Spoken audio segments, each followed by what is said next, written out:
Bom dia aos colegas, bom dia, Thalisson, bom dia a todos que estão aqui participando.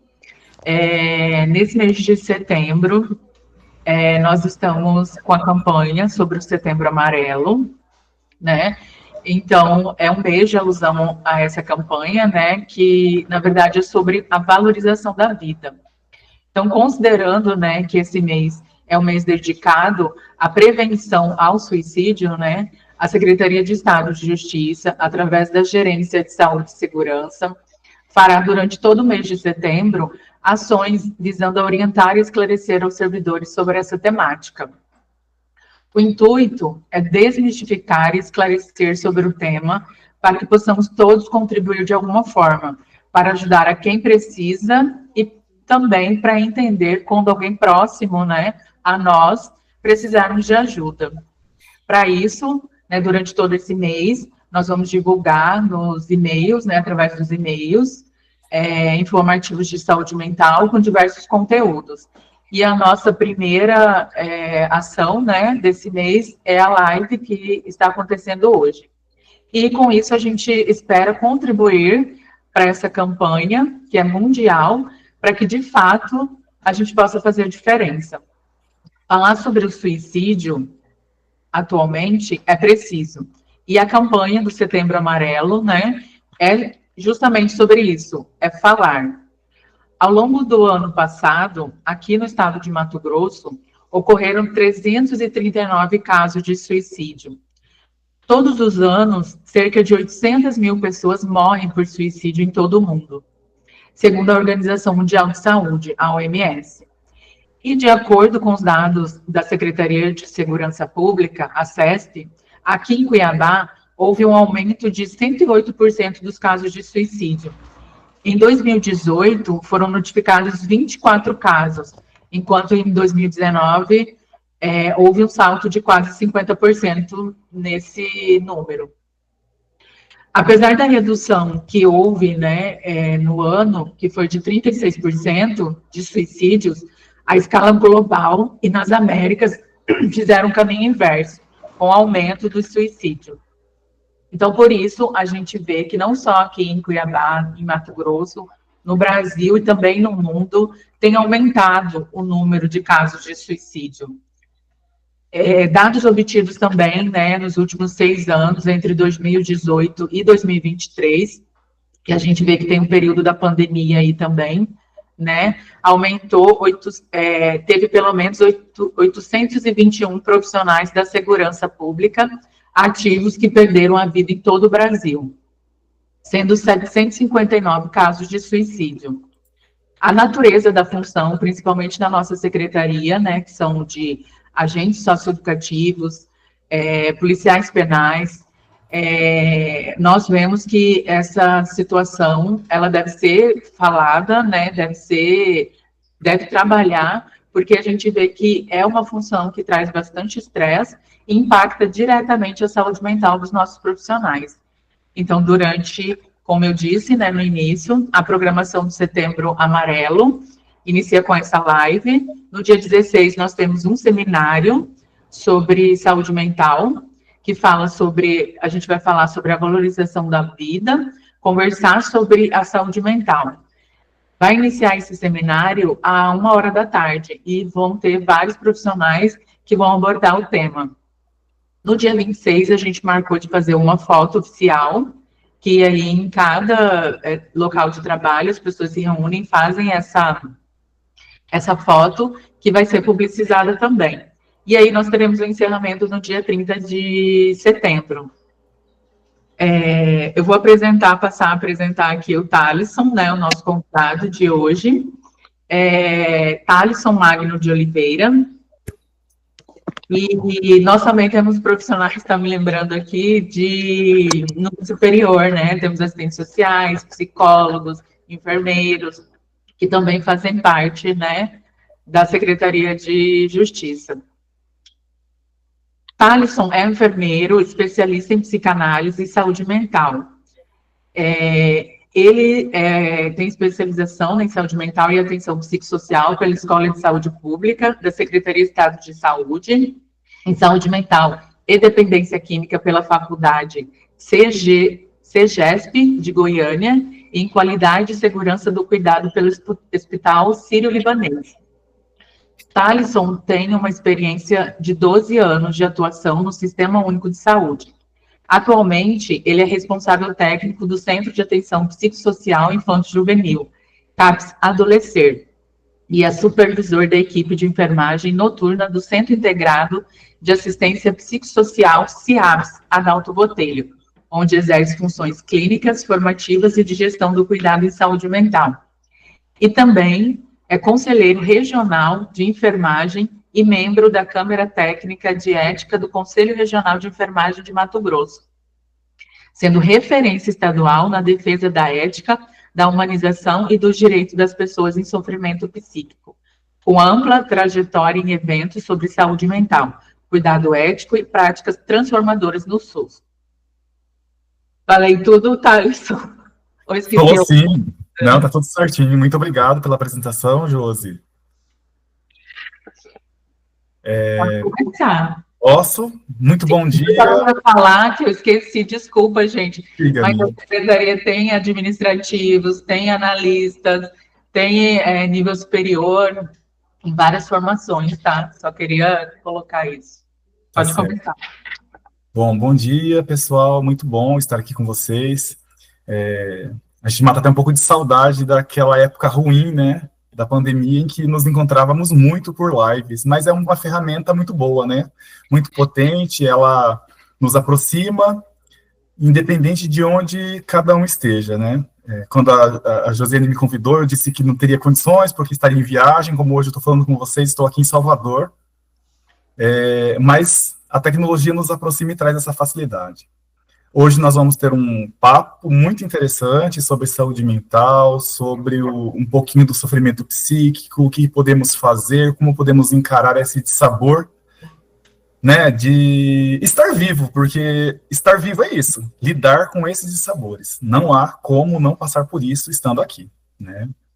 E eu quero começar falando com vocês fazendo um tributo a uma fala de uma professora muito especial, que inclusive fez a abertura do curso de especialização em 2023 da Escola de Saúde Pública, né, essa pós maravilhosa que eu fiz pelo Estado, que é Saúde Mental e Atenção Psicossocial, que é a professora Alice Botaro. Ela é enfermeira, ela é psicóloga e enfermeira, foi professora da Universidade Federal, aposentou no núcleo do NESM, né, e hoje ela segue aposentada, mas ela né, aceitou dar essa aula para a gente na época, e ela trouxe uma metáfora muito interessante, que eu quero dividir com vocês, para nós começarmos a pensar um pouco sobre saúde mental, né. Ela trouxe a metáfora da Terra. Eu gostaria que vocês imaginassem, trouxesse à mente agora a imagem do planeta Terra visto do espaço sideral, né? O planeta Terra, ele é redondo, iluminado, tem contrastes de luz, né, entre a escuridão do universo, e quando a gente vê assim, você vê uma imensidão de água, uma imensidão azul, né, ou seja, a gente vê muito mais oceano e pouco pedaços de terra espalhado por esse espaço. Vocês conseguem imaginar isso, assim, por um segundo? Tá? Então, assim, tendo em mente que esse espaço possui mais água do que terra, é aqui que nós habitamos. Essa é a casa de todo mundo, o planeta Terra. Hoje, ainda, não há para onde irmos. Não há como fugir desse espaço. Embora haja aí especulações de mega bilionários poderosos pensando em construir um outro espaço para a sobrevivência, a Terra é o único espaço que o ser humano consegue habitar. E é muita água, pouca terra, como eu disse, e nós não somos animais aquáticos. Ou seja, precisamos viver na Terra, dar conta da vida, dar conta da saúde mental, dar conta das relações humanas. E se cada um de nós pudéssemos compreender que isso, né, profundamente, a vida em sociedade, pudesse ser vivida de forma mais simples, embora seja muito complexo pensar isso, a gente poderia ter uma relação mais tranquila um com os outros, né?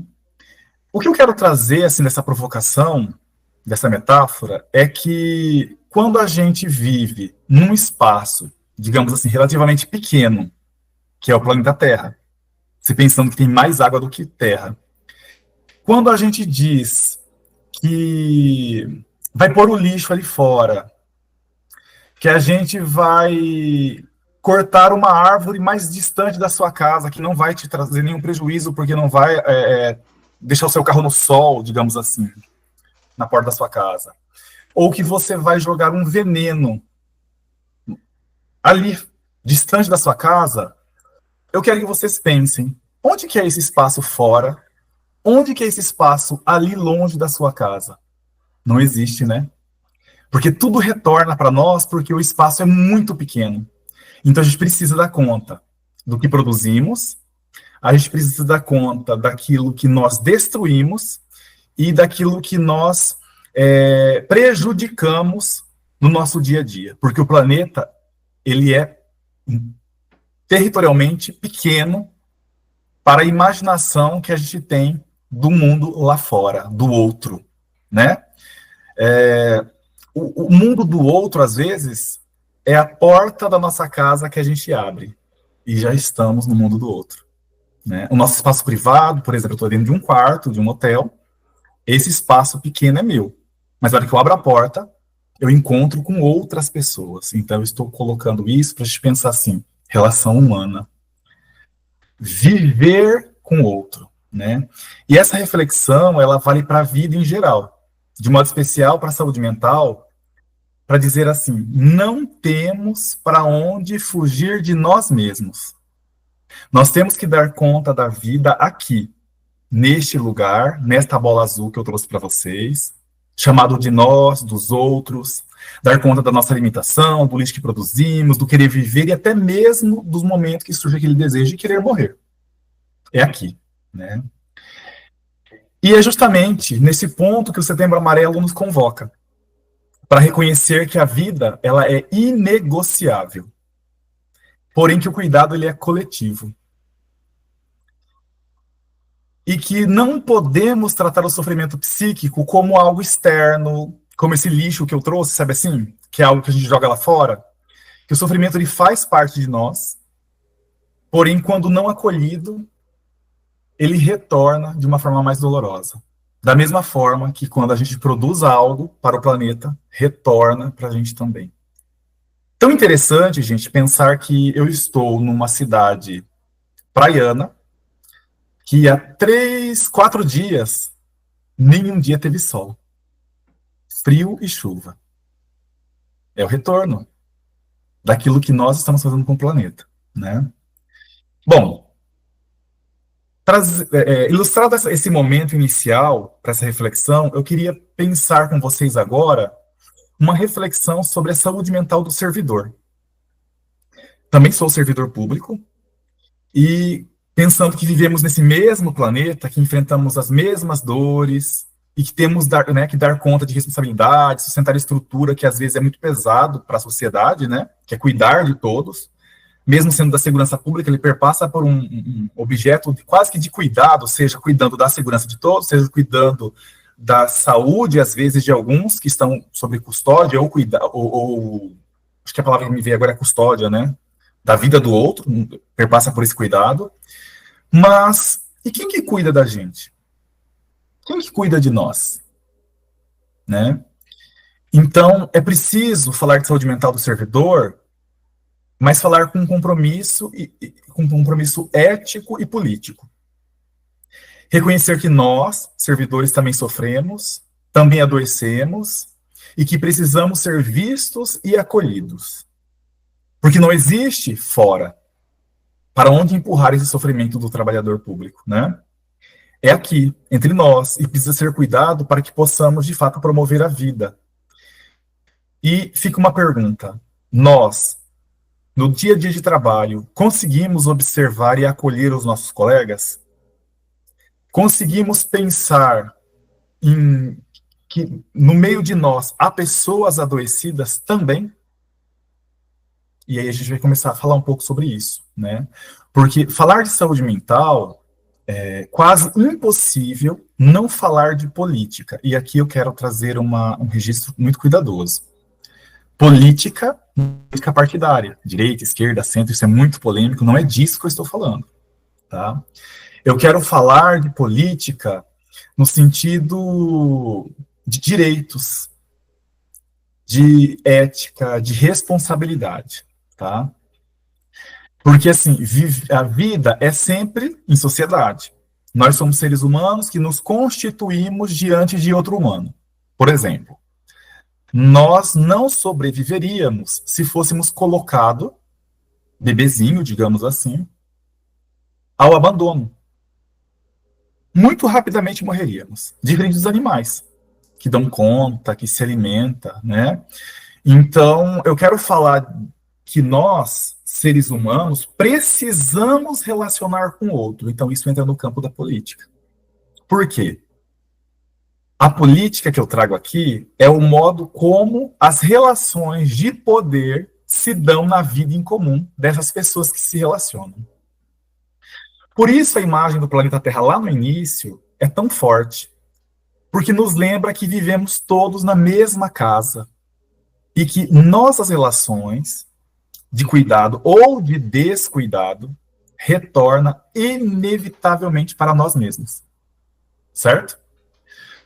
Então, quando falamos de política nesse contexto, falamos de como o poder se manifesta em cada espaço da vida.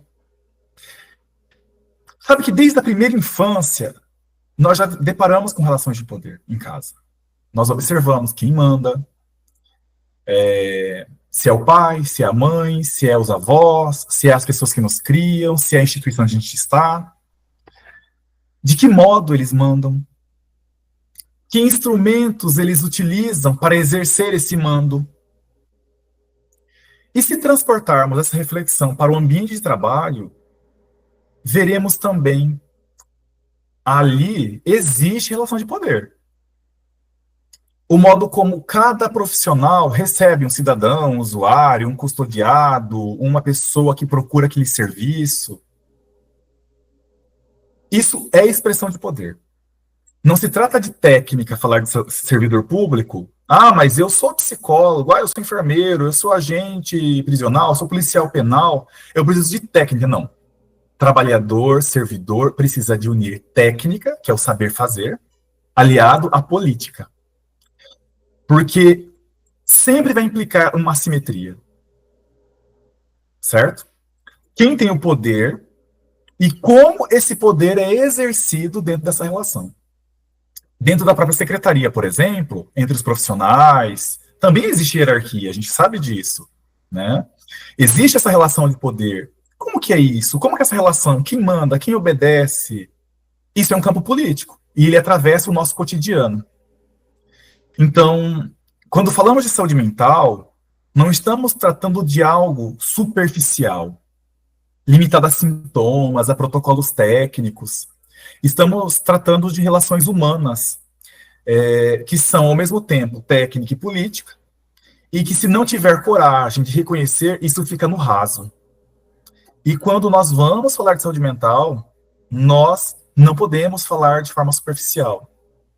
Nós precisamos falar de uma relação de rede, de técnica que sustenta esse cuidado, de política que atravessa, né, a nossa prática, o nosso viver coletivo.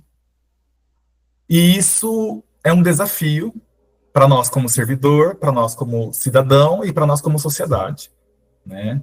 Então, assim, é muito importante esclarecer que quando a gente está neste planeta redondo, azul, com pouca terra, muita água, que somos animais terrestres, que dependemos da relação de convívio humano um com o outro para se formar humano, é preciso entendermos que a relação de poder, ela está totalmente ligada à nossa relação direta de viver com o outro. E trazendo isso, eu quero dizer que a nossa relação, de poder, um com os outros, nos protege, mas também nos adoece. Então, precisamos entender o que é saúde mental, para a gente entender o que é esse processo que pode vir causar um adoecimento. Porque quando a gente fala de saúde mental, as pessoas pensam assim, bom, então saúde mental são aquelas... Quem não tem saúde mental são aquelas pessoas que tratam no CAPS, ou tratam num sistema de internação psiquiátrica, ou que tem uma doença mental, um transtorno mental, aliás, né? Para deixar bem claro que eu trabalho com a perspectiva que não existe doença mental, existe transtorno mental. A única doença mental que eu reconheço é só a depressão, os demais são transtornos. Bom, vamos lá. Então, eu vou trazer a definição que eu acho assim, muito completa e muito interessante, que é da Organização Mundial de Saúde, né? E para deixar isso mais claro, eu considero que saúde mental não é apenas não estar doente.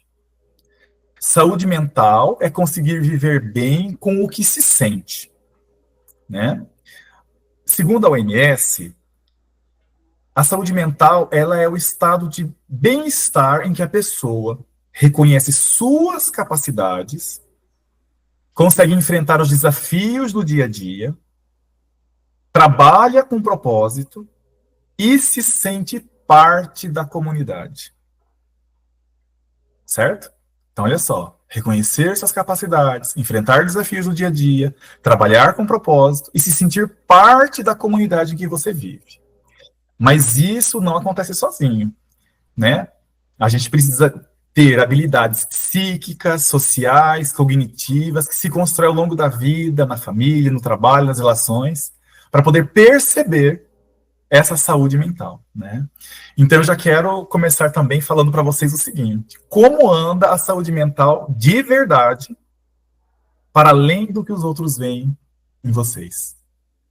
Isso é uma provocação íntima, né?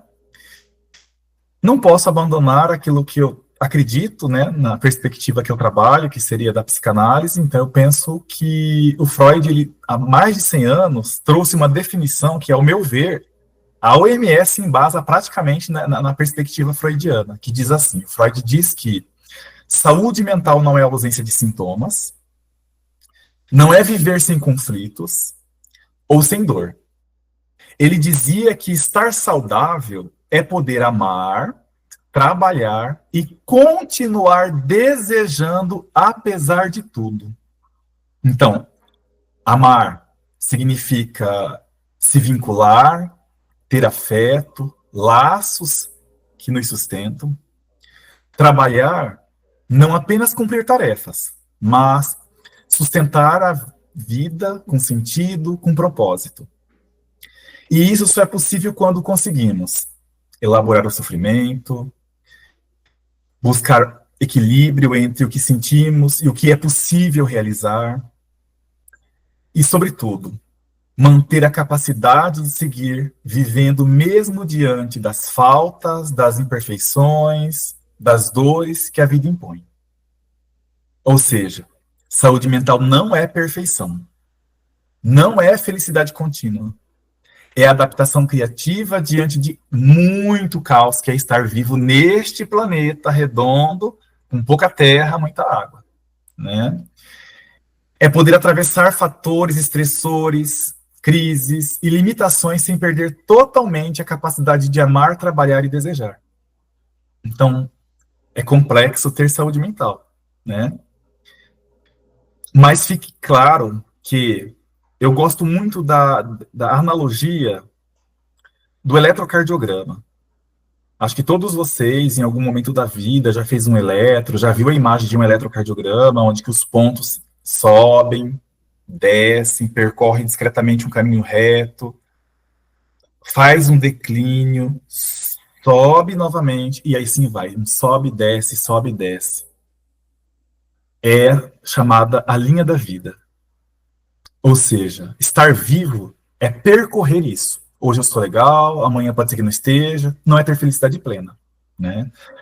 Então, pensando que nós entendemos agora o que é ter saúde mental, nós podemos discutir que as pessoas também podem perder essa saúde mental, pode entrar num processo de sofrimento, ao ter um desequilíbrio disso que é necessário. Então, eu estou falando, gente, de ter acesso a uma vida saudável mentalmente. Eu tenho relações positivas em casa, laços de trabalho bacana, condição financeira, eu tenho condições de acessar cultura, lazer, cidadania, acesso a bens e serviços. Veja que é muito complexo também manter essa saúde mental, né? E eu quero, assim, que vocês percebam que, às vezes, eu gosto muito de trazer isso, assim, porque eu trabalhando no CAPS ao longo desses 7 anos, a gente percebe, assim, muitos olhares atravessados em cima do adoecimento psíquico, né? Como que essa pessoa está doente se ela está sorrindo? Se ela está afastada, mas ela vai no shopping? Se ela está sofrendo, mas ela não está deitada na cama, largada, no escuro, como se imagina que é um processo de adoecimento, né? Então, veja que, às vezes, a pessoa ela pode estar em sofrimento por ela não estar alcançando um desses pilares de que é o que é ter saúde mental. Por exemplo, a gente precisa compreender, assim, que um exemplo bem prático para quem trabalha no sistema tanto socioeducativo como no sistema prisional. Todas as pessoas privadas de liberdade ficarão tristes, óbvio, certo? Mas lembra que na definição de saúde mental que, apesar dos apesares, eu consigo lidar com a vida? Algumas pessoas lá dentro, apesar do apesar, não vai dar conta de lidar com a vida. Então, essas pessoas, não sendo da grande maioria, sendo da minoria, na verdade, estão num processo de adoecimento. Nós, servidores, trabalhadores, também podemos passar por esse processo? Sim. Às vezes podemos ficar tristes, chateados, mas nós damos conta de ir lidando, sabe? Isso não significa que aquela tristeza, aquele sofrimento, aquela chateação não possa vir ao longo do tempo me trazendo mais prejuízo. Chegando ao ponto de que eu paralise, não dê conta de lidar. E aí eu preciso de buscar ajuda. Então, pensando em colegas, pensando no trabalhador, pensando no usuário com quem a gente vive, é muito importante pensarmos no acolhimento, na humanização das relações. Porque quando eu falo sobre ambiente de trabalho, eu gosto muito de dizer assim: nós passamos mais tempo com os colegas de trabalho do que com os nossos familiares. Com aquelas pessoas que nós escolhemos viver, que são nossos amores, digamos assim. Familiares, às vezes, a gente não escolhe, a gente é posto naquela família, né, por condições sanguíneas ou por laço afetivo, e a gente sobrevive com eles. Mas, geralmente, os nossos amores, com quem a gente vai se relacionar, são nossas escolhas. E nós não passamos o maior tempo da nossa vida com elas. Passamos no ambiente de trabalho. Haja visto que trabalhamos 8 horas por dia, dormimos 8, e aí? Passamos 40 horas juntos, os nossos colegas de trabalho. Então, precisamos pensar num ambiente saudável para suportar viver nesse espaço. Então, quero trazer um ponto que quem cuida também precisa ser reconhecido e não apenas existente. E quem que cuida? É o Estado que vai cuidar da gente? Também. Mas, imediatamente, somos nós. Somos entre nós que precisamos reconhecer quem somos, nos acolher e humanizar a nossa relação e nossa vida. É tão engraçado quando eu penso assim nessa palavra humanizar. No SUS, né, por onde eu tenho muita facilidade de percorrer, a palavra humanização, humaniza SUS, às vezes eu fico refletindo, como assim humanizar se nós somos humanos? Mas é preciso. Diante de tanta fragilidade das relações que se dão, tanto na relação de poder entre eu, profissional, e o usuário, entre eu e o meu colega, entre eu e um subordinado, entre eu e um superior, é preciso pensar em humanização. Então, né, nós trabalhadores da saúde, do serviço público, do sistema de justiça, da segurança pública, nós não precisamos viver só sendo elogiados, né? Parabéns, Secretaria de Segurança Pública, vocês fizeram um excelente trabalho, aplausos, a saúde viveu isso na pandemia, né? Nós precisamos de quê? De condições de trabalho, de um espaço de política que nos protege, de um espaço que oferece escuta, que oferece autonomia responsável para o servidor. Precisamos de espaço que nos acolha para que possamos ser ouvidos, aliás, ser escutados, né? Que assim, eu quero fazer um registro aqui para vocês, que nós precisamos aprender a escutar um ao outro. Ah, mas eu não sou psicólogo, eu não sou psicanalista, eu não sou terapeuta. Mas escutar o outro é se colocar diante dele com vontade, de estar presente, fazendo uma escuta atenta. Há uma diferença entre escutar e ouvir. Eu acho que todos vocês estão me ouvindo. Isso tenho quase certeza. Por que eu acho isso? Porque ouvir é um processo fisiológico. A menos que alguém tenha um problema auditivo, esteja usando algum aparelho, esteja com alguma dificuldade, mas, em regra, todos estão me escutando, me ouvindo, por ser fisiológico. Vocês podem estar me ouvindo e lixando uma unha, ouvindo e digitando alguma coisa. Agora, escutar é desejo. Escutar é aqui, ó, eu me colocar diante de você, a fim de fazer essa escuta, de dizer, eu tô aqui, que seja 5 minutos, mas me conte, às vezes o seu colega de trabalho precisa disso, de uma escuta, de dizer assim, poxa, Thalisson, ontem eu saí com uma pessoa, não foi legal, tô decepcionado, criei expectativa, cara, tô muito mal, enfim, briguei com minha esposa, briguei com meu marido, meu filho, escute. Ah, mas eu não sei o que dizer, não diga nada, só escute. Às vezes, 5 minutos de uma escuta traz um alívio para o dia todo daquela pessoa. E, ao mesmo tempo, eu já estou dizendo que isso é ser humano, que isso é humanizar. Porque se nós nos constituímos através de relações, uns com os outros, claro que é muito bom ter um animal de estimação, que a gente vai lá, se abraça esse animal, mas por mais que ele está ali te escutando, às vezes ele não fala nada, mas é tão bom ser escutado por um humano, alguém como eu, sabe? Que tem a mesma característica, que se sensibiliza por aquilo que eu estou falando, que às vezes valida aquilo que eu estou trazendo, não como frescura, mas como algo que, para mim, é importante. Que pode até ser frescura para o outro. Ah, para mim isso não é nada. Mas para mim é importante, então me escute. Né? Então, por isso, precisamos romper com essa lógica de que, não, eu não vou dar atenção, eu não sou da área da saúde. Para. Você é humano. E para ser humano, basta exercer essa função de estar diante do outro, se colocando disponível, né? Então, eu gostaria que vocês, ao mesmo tempo, entendessem que nenhum de nós somos o forte o suficiente para aguentar tudo. Precisamos reconhecer que somos humanos, que somos frágeis e que, em dado momento, nós vamos nos colocar diante do outro para receber esse cuidado. Então, sejamos empáticos em se disponibilizar para o outro.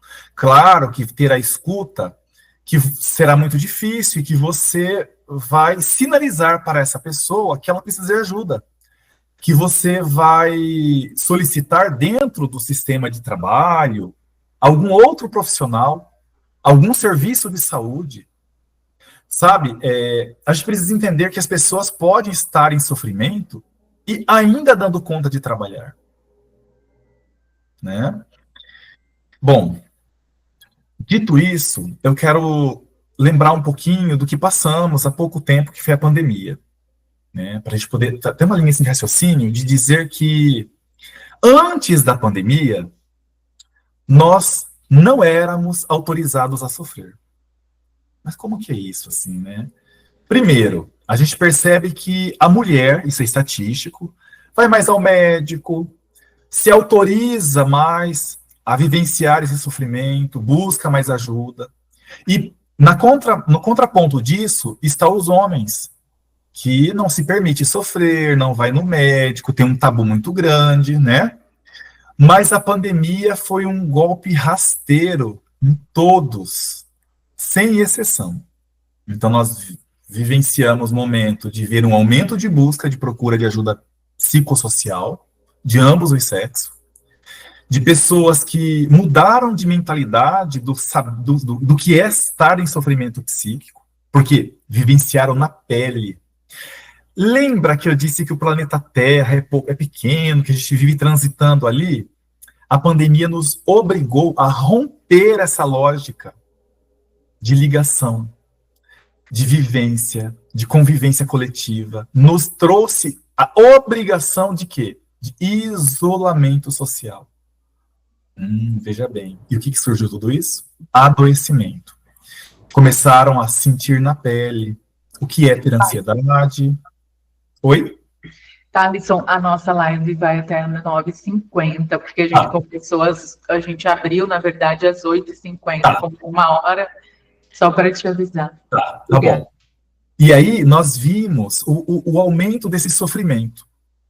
Então vem surgindo a autorização de sofrimento da ansiedade, da depressão, do burnout, da tentativa de suicídio.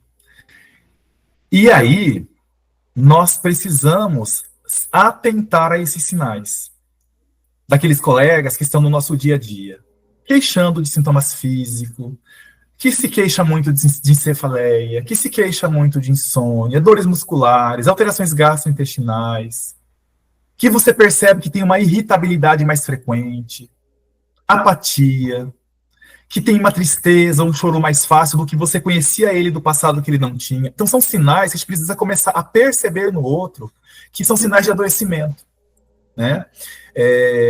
Eu tinha trazido bem rapidamente aqui uma estatística de 2024. O Ministério da Previdência Social registrou 472 mil afastamentos por transtornos mentais. Isso representa um aumento de 68% em relação ao ano anterior. E a maioria dos afastamentos se deu em mulheres, né, aquilo que eu trouxe, 64%, com idade média de 41 anos, a maioria com quadro de ansiedade e depressão.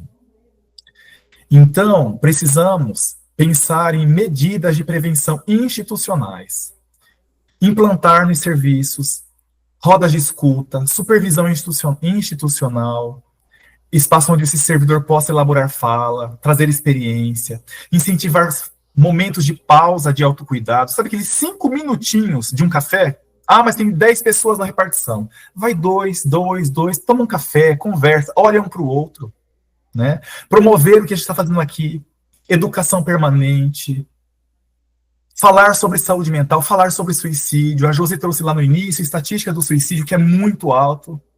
Há um tabu dizendo que a gente não deve falar. Nós precisamos falar de suicídio. Porque falar de suicídio é estimular que as pessoas se encorajam para trazer o seu sofrimento em tona, para que ele possa falar, para que as pessoas possam escutar.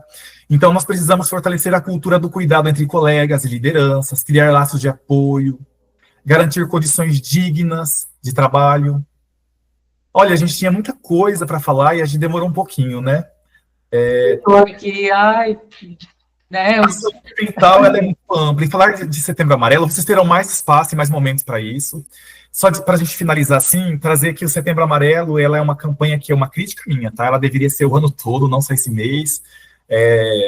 Ela é uma homenagem a um jovem chamado Mike, de 17 anos, que era apaixonado por um carro, um Mustang amarelo, né? E que morreu por suicídio. E os pais dele teve uma ideia maravilhosa, que foi trazer cartõezinhos e fitas amarelas para dizer mensagens de apoio. Se você precisar, peça ajuda. Então, gente, não engula o sofrimento, verbalize. Tudo que não é verbalizado, tudo que não é falado, retorna no nosso corpo, certo? Então, desde 2003, nós temos aí essas campanhas no Brasil. O dia 10 de setembro é o Dia Mundial da Prevenção ao Suicídio. Se autorizem a escutar os outros, falem quando achar oportuno também, e busque ajuda sempre. Falar de saúde mental é falar de vida, certo? Nós temos serviços abertos na rede do município de Cuiabá, em algumas cidades, através dos CAPs. Nós temos o CVV, que é o Centro de Valorização da Vida. Não hesitem em buscar cuidados, certo? Muito obrigado e desculpa por ter que correr aqui, que o nosso tempo é um pouco limitado. Um abraço a todos. E eu vou deixar meu e-mail, caso alguém queira trocar alguma informação? Me manda que aí eu mando para as pessoas depois, a gente manda pelo e-mail, tá? Eu deixei no chat também. Ah, ótimo. E obrigada mesmo, eu também estou aqui com o horário, infelizmente, talvez pode cair, né? Porque é 1 hora. Sim, sim. Mas, assim, a gente quer convidar você de novo, Thales. As pessoas estão falando no chat como que querem que você fale novamente, né? Que foi muito bom a sua fala de acolhimento. Nós temos esse intuito de fazer, não só agora em setembro, mas durante todo o ano, falar mais, né, sobre esse tema, porque a gente sabe que é importante. E a gente, com certeza, vai chamar você para fazer mais atividade nesse sentido, tá? Eu quero agradecer a sua participação, a sua fala. Quero dizer também que, como você disse, nós somos aqui da Gerência de Saúde e Segurança, que é ligado à gestão de pessoas. Fazemos também esse acompanhamento aos servidores, né, que são encaminhados. Nós, durante um período, né, acompanhamos esse servidor até que ele retorne às atividades, até que ele esteja bem.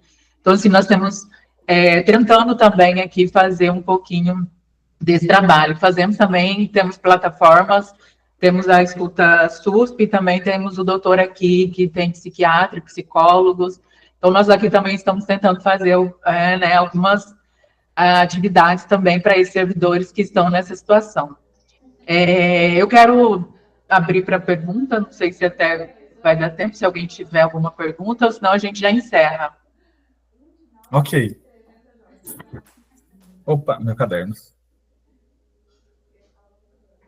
No chat aqui estão falando mais parabenizando mesmo. Parabéns, excelente live, temática essencial aos dias atuais.